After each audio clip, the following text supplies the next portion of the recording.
माननीय सभासदों, माननीय अध्यक्ष जी,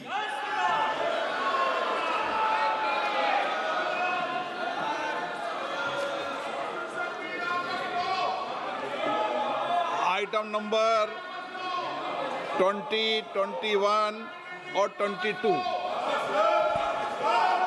महोदय, मैं प्रस्ताव करता हूं कि भारत के संविधान का संशोधन करने वाले विधेयक को पुनर्स्थापित करने की अनुमति दी जाए। महोदय, मैं प्रस्ताव करता हूं कि जम्मू कश्मीर पुनर्गठन अधिनियम 2019 का संशोधन करने वाले विधेयक को पुनर्स्थापित करने की अनुमति दी जाए।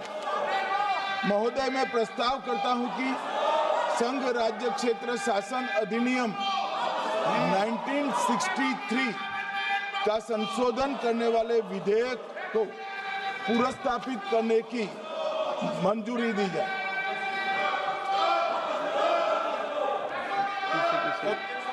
कर दिया।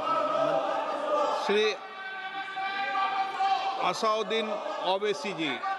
Sir, I stand to oppose the introduction of J&K Reorganization Amendment Bill 2025, Union Territories Amendment Bill 2025, and the Constitution 130 Amendment Bill 2025, sir. Sir, this violates principle of separation of powers, due process, undermines the right of the people to elect a government. Sir, it gives executive agencies a free run to become judge and jury executioner based on flimsy allegations, suspicions, sir.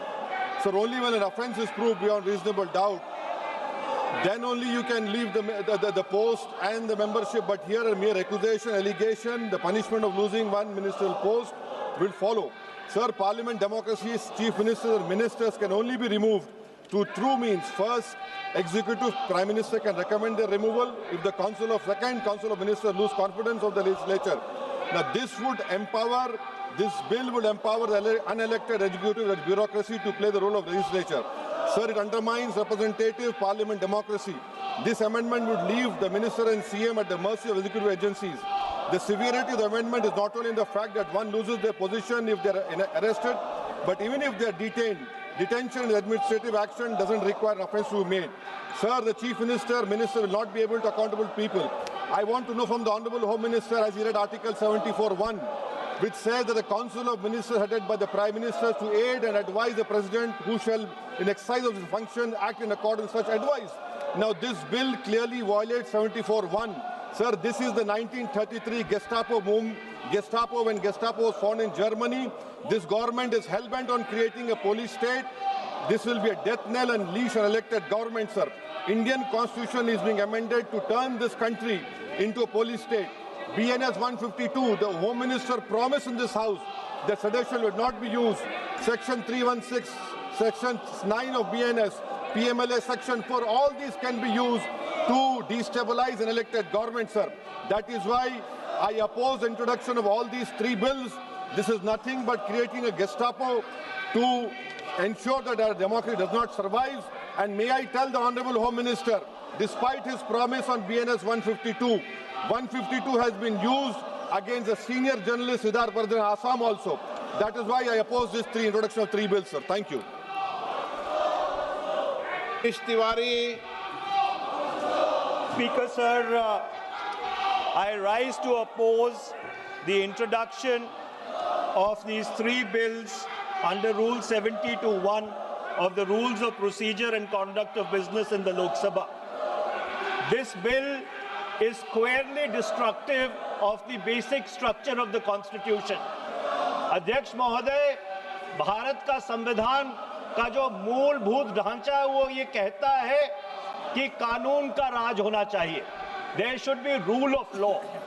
और उस rule of law, कानून के राज की बुनियाद है कि आप बेगुनाह हैं जब तक आपका गुनाह साबित नहीं किया जाता. You are innocent until proven guilty. This bill stands that fundamental maxim of jurisprudence on its head.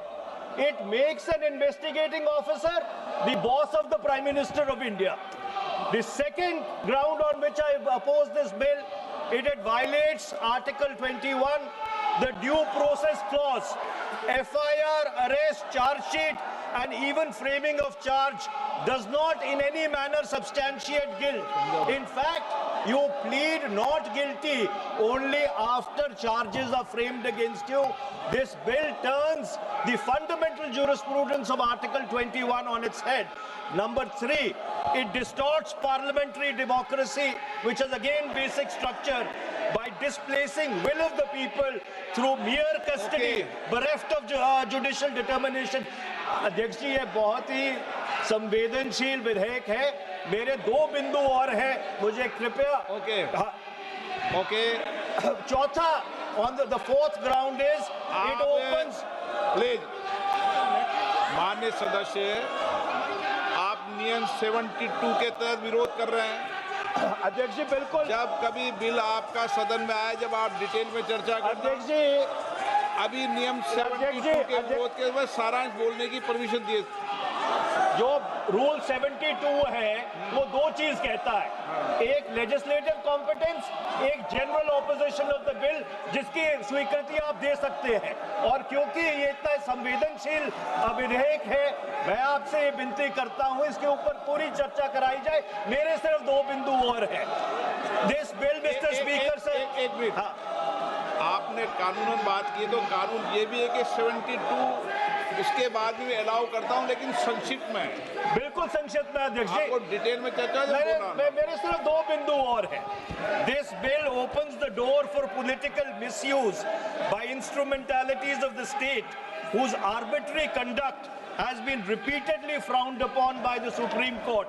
And finally, it throws all existing constitutional safeguards to the winds. Collective responsibility, judicial review, no confidence motion, and disqualification and conviction. And this makes this amendment excessive, unnecessary, and unconstitutional.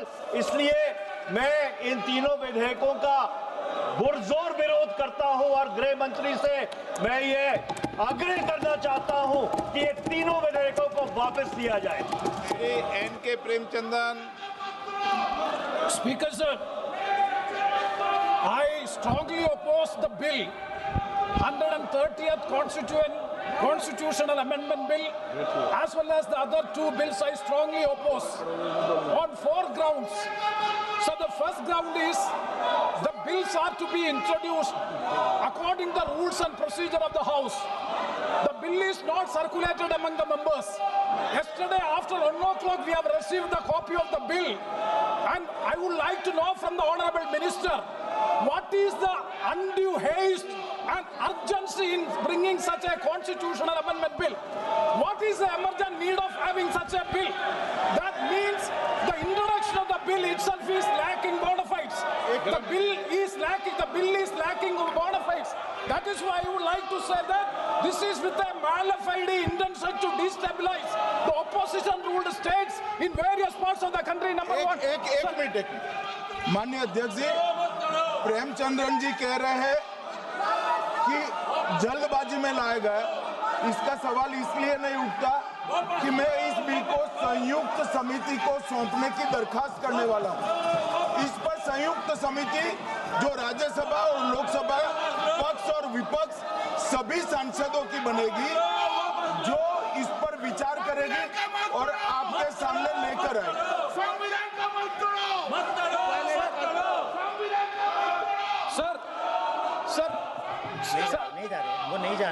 Sir, I do agree with the Honourable Minister, but at the same time, the members are having the right to oppose the bill at the time of introduction.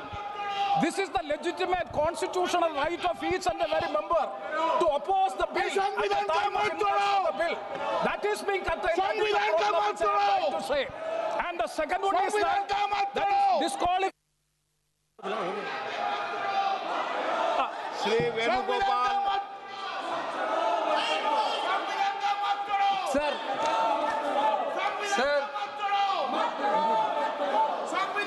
Sir, I rise to oppose the introduction of the Constitution Amendment Bill 25, the government of Union Territory. Sir, this bill is to sabotage the federal system of this country. This bill is to sabotage the basic principle of the constitution of this country. Sir, BJP people are telling this bill is to bring morality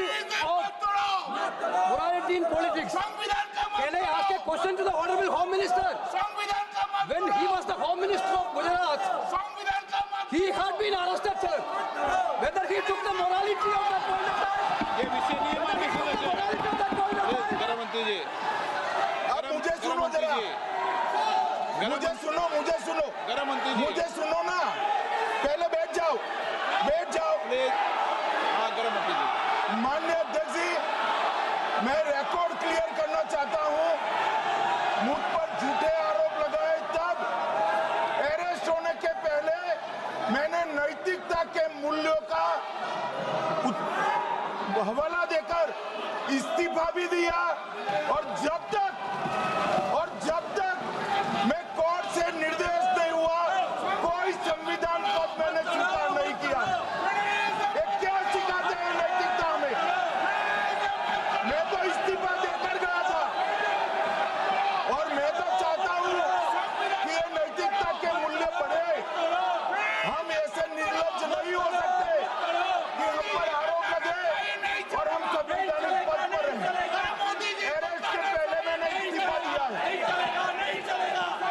माननीय सदस्य, आप bill पर बोलिए। आप 72 के नियम के तहत बोलिए। Sir, this name है, आपका डायरेक्शन है। 19 आप 72 नियम के तहत बोलिए। सर, माइक नहीं है सर। नियम के तहत बोलो आप 72। सर, this आपका डायरेक्शन है 19A, 19B। हाँ है। Chapter on call भी है। हाँ। Very clearly telling at least 1 week notice is needed for introducing a bill. Sir, I am telling that this bill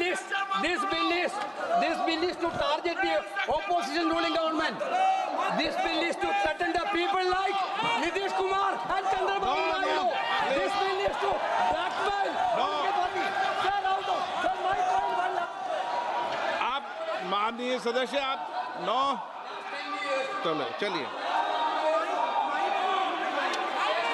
Dharmendra Pradhan जी बोलना चाहते हैं?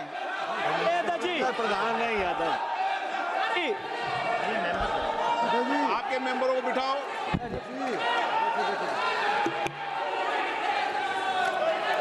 धन्यवाद अध्यक्ष जी।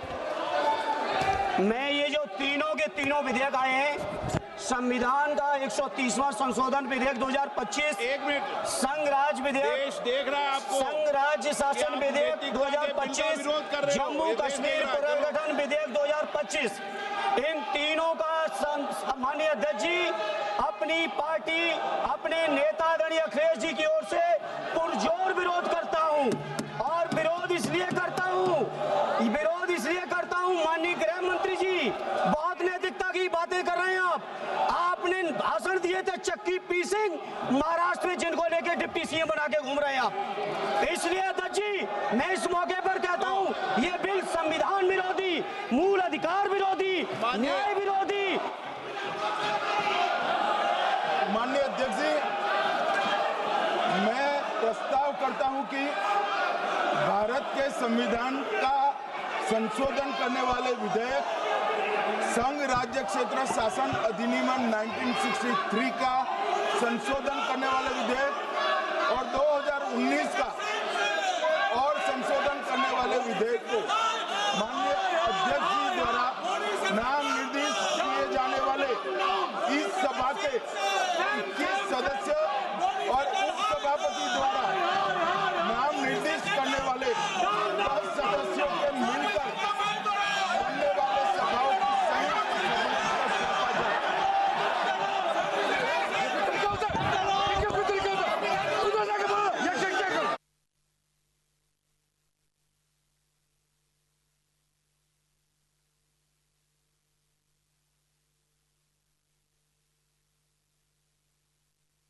की कार्रवाई 3 बजे तक के लिए स्थगित की जाती है।